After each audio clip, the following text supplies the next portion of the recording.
different line ministries that are responsible for presenting information and issues to the government. And secondly, it means that we provide a really high level of transparency. First of all, we publish a lot of information online. We publish the drafts of legal acts, for example. So it's really easy for anyone to access any draft of the legal act on a specific website that we have, also on the websites of the line ministries. Secondly, we have a nice habit of publishing the government's agenda on our website. Each time the Prime Minister adopts the agenda for the day we publish it, we send out newsletters to all editorial offices, so all journalists get to know about what's going to be on the government's agenda as soon as the agenda is adopted by the Prime Minister. And then, during the government session, as the ministers actually gather in this building, we do a sort of a live blogging straight from the government session. It means that my colleagues are present in the hall of government sessions, together with the ministers. As soon as the ministers make a decision, my colleagues publish news about this particular decision. So it means that in Estonia, anyone can follow the government's decision-making almost in real time. So there is a really rapid news flow. So even though the government session may last for maybe 15 minutes only, the news about what kind of decisions the government has made are already in the online newspapers and on radio. People get to know it in a few minutes, basically.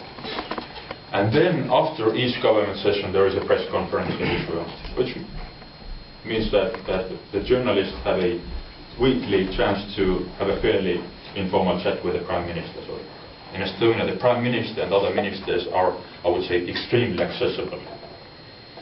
So they always tell a little bit about what kind of decisions they had made on this particular session, and later on they answer any kind of questions and also provide interview opportunities. So I would say that we have found this really good or high level of transparency regarding the government's decision making in Estonia. It is pretty interesting that this modern government is housed in a really old building. So this building dates back some 220 years, and it used to be a courthouse. It was renovated during the 1990s. So the government, before that, they moved here, they shared the building with the parliament. So we had one building which was a few blocks away where both the government and parliament shared the rooms. And only then the government moved here, they also decided to change the working practices and got rid of papers. So that happened already near 2000. So we have, in this old building, we have a experience, more than 8 years of experience with a modern government, with a paperless cabinet, and we have only had positive experiences with it. I've seen that it's a lot more efficient, also a lot more transparent. This is just a short introduction to what you might want to know about the Estonian government. Maybe you've got some questions at this point. Can you sit in there? In this room we also have, as you can see, there are these little spheres on the tables. So these are web cameras. We have had these web cameras here for more than 5 years. So it means that anyone can follow the press conference online. It's really convenient just to open the government's website and see the live webcast. And it's also possible to order a podcast. So it's government sessions or these press sessions? Press conferences, yeah. So these are web cameras in this room. In the government session room we have just a couple of my colleagues who do the blogging. Mm-hmm. Otherwise the government sessions are closed like in any other democratic country. But it means that many journalists indeed prefer to sit back in their editorial offices and then follow the press conference online instead of communicating. It's fairly easy to send in any information request via email. So we do rely a lot on email communication because the contact information of all civil servants and also all of the ministers is available online. So it's fairly easy to contact anyone and to get rapid replies. Yes, please. You said that you don't use paper in government for 9 years, and obviously you did that in pre-accession time.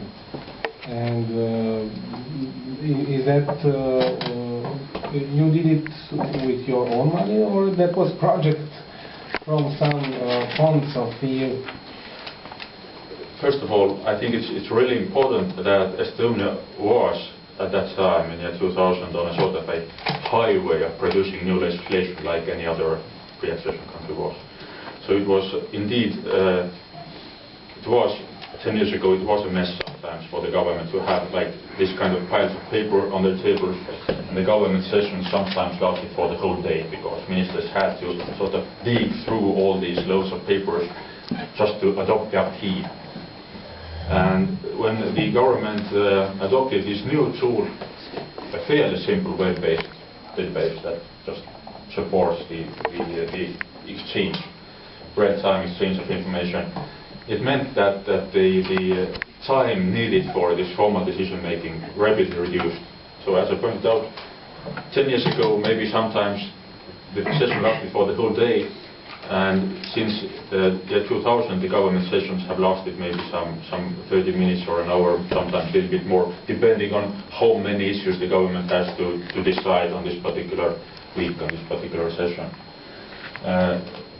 Secondly, this tool is not a very expensive one.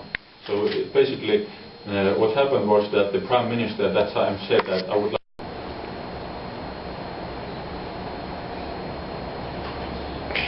here, the Estonian government, the 14 ministers usually meet on a weekly basis. Thursday morning at 10 o'clock, the Prime Minister sits over here, and each minister has his or her own seat, so that you can see that there are name tags on.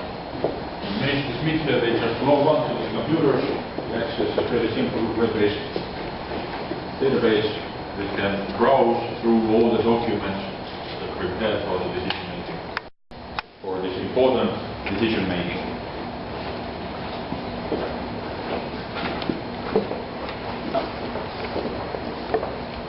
And as I mentioned, we do sort of a live blogging from this room, so my colleagues just sit over here, this table.